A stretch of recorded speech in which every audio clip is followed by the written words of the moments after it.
Hey there, what's happening? This is Eric Duncanson coming at you from my home office in beautiful Marietta, Georgia. My wife Victoria and I are the LAPTOP-PRENEURS, and our passion is to help you to grow revenue streams online and to do that profitably.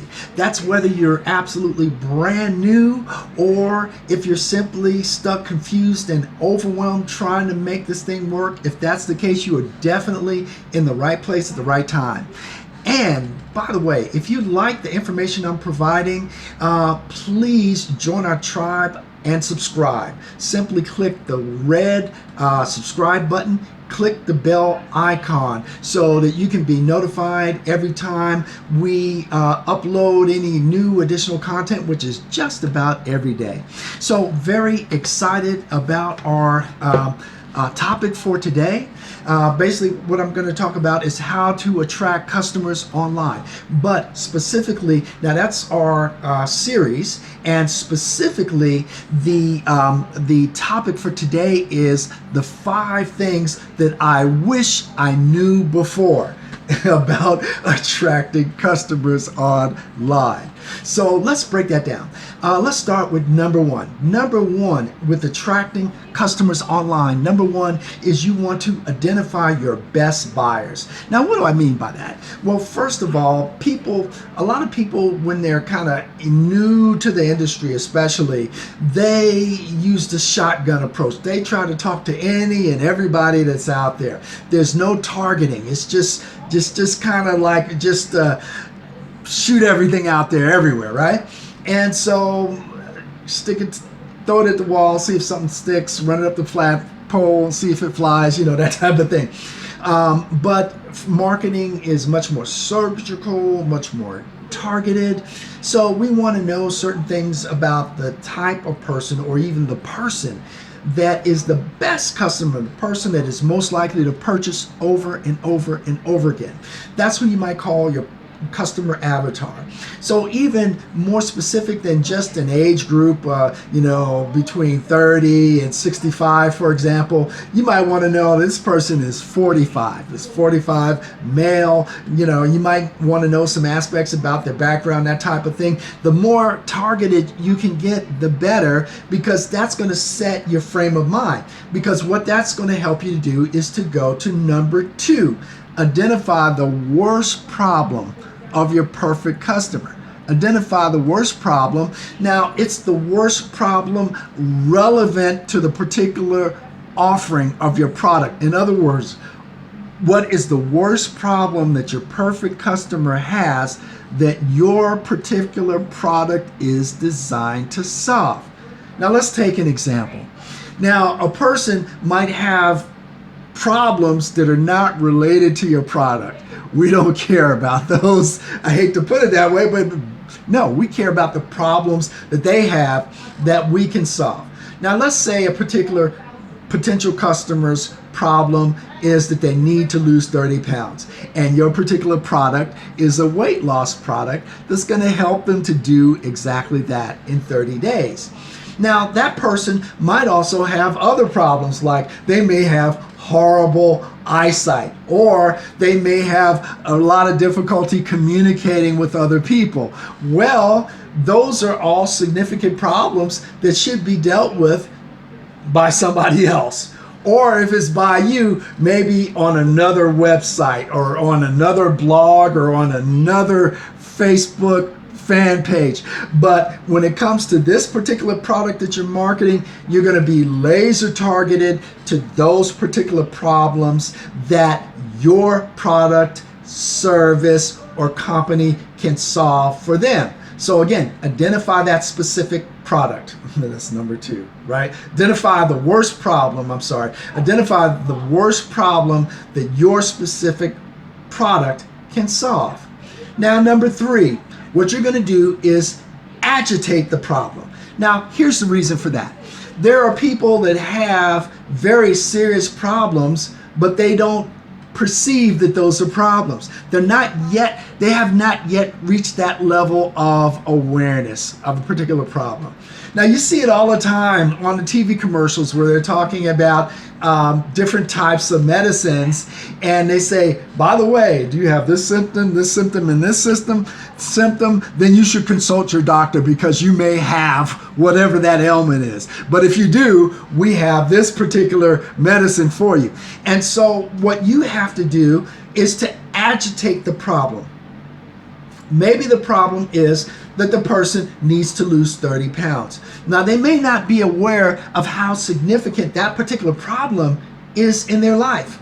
So you have to agitate the problem. You have to let them know that if they don't do something with that problem, if they don't resolve it, it's going to get a lot worse. In fact, it will get unbearable. Kind of like the toothache that the person ignores for like 3 months, and then it gets so unbearable they have to rush to see the dental surgeon. So you want to nip it in the bud, let them know that if they don't do something with this particular problem, it's going to be horrendous. Now, how you do that, you take the specific problem, which is really the problem itself is just kind of dry.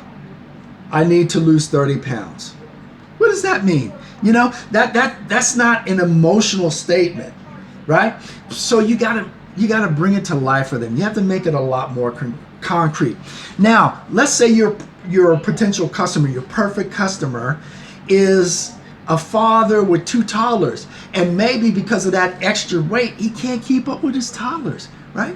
So maybe every time he tries to run to keep up with them, he's panting, he's feeling tired, or maybe on his last visit to the doctor, maybe the doctor told him, hey, you gotta lose 30 pounds, right? If that's the case, that is an issue that they can't ignore. So again, part of agitating the problem is actually shaking them and waking them. Wake them up, let them know that this is something you need to deal with. And by the way, we have the perfect solution for you.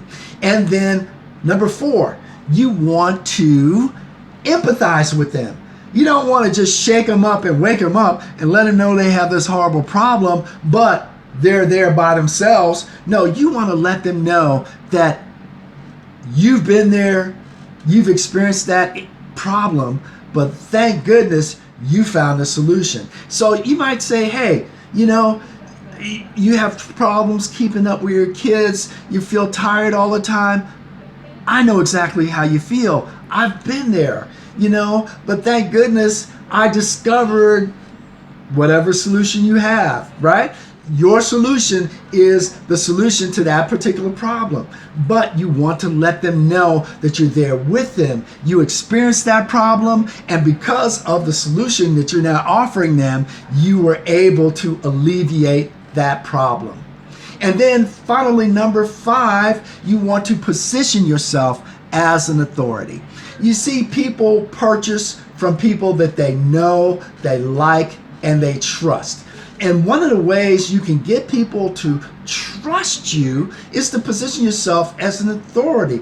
Help them to understand that you have some knowledge on how they can resolve that problem. How are you going to do that?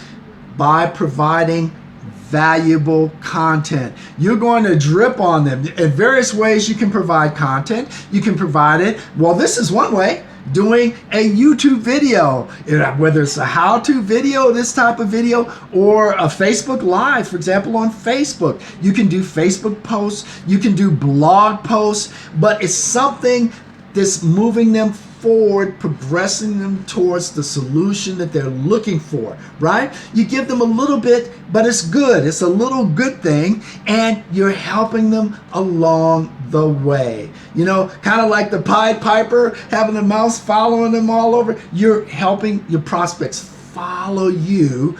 They're becoming your tribe because you're providing bits, morsels, pieces of answers to help them along the way.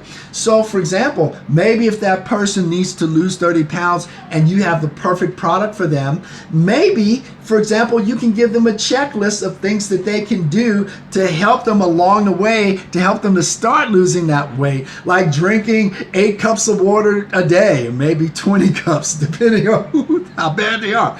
Or, maybe adding salads to their diet every day, working out, walking, whatever. I'm just giving an example of a list. Offering that to them for free is letting them know that, hey, you're not only with them, but you have a certain knowledge that's going to help them along the path to resolving their problem. So again, there are 5 things that I wish I knew before in terms of attracting customers online. Number 1 would be to identify your perfect customer. You don't want to use the shotgun or the machine gun approach. You want to use an approach that is going to be targeted to that specific customer that is most likely to buy over and over and over again.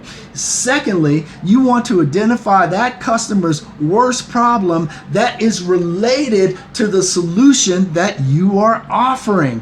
Thirdly, you want to agitate the problem, letting them know that this is not something that they can ignore. They really need to resolve this problem. And by the way, you have the solution. Fourth, you want to empathize with them. Let them know not only do you have a solution for them, but hey, you've been there before. You can understand and feel their pain, but thank goodness you found the solution that you have, and now you're offering it to them. And fifth, you want to position yourself as an authority by providing your prospects valuable content consistently on a regular basis so they can gain confidence and trust in you. Hey, hopefully that information was helpful to you. If you do find value in that information, please join our tribe and subscribe. Subscribe essentially by hitting that red subscribe button, hit the bell icon. That way you can be assured that every time we release new content on YouTube, you will be notified. So with that, this is Eric Duncanson saying, hope you're having a great day. If not, let's definitely make it a great one.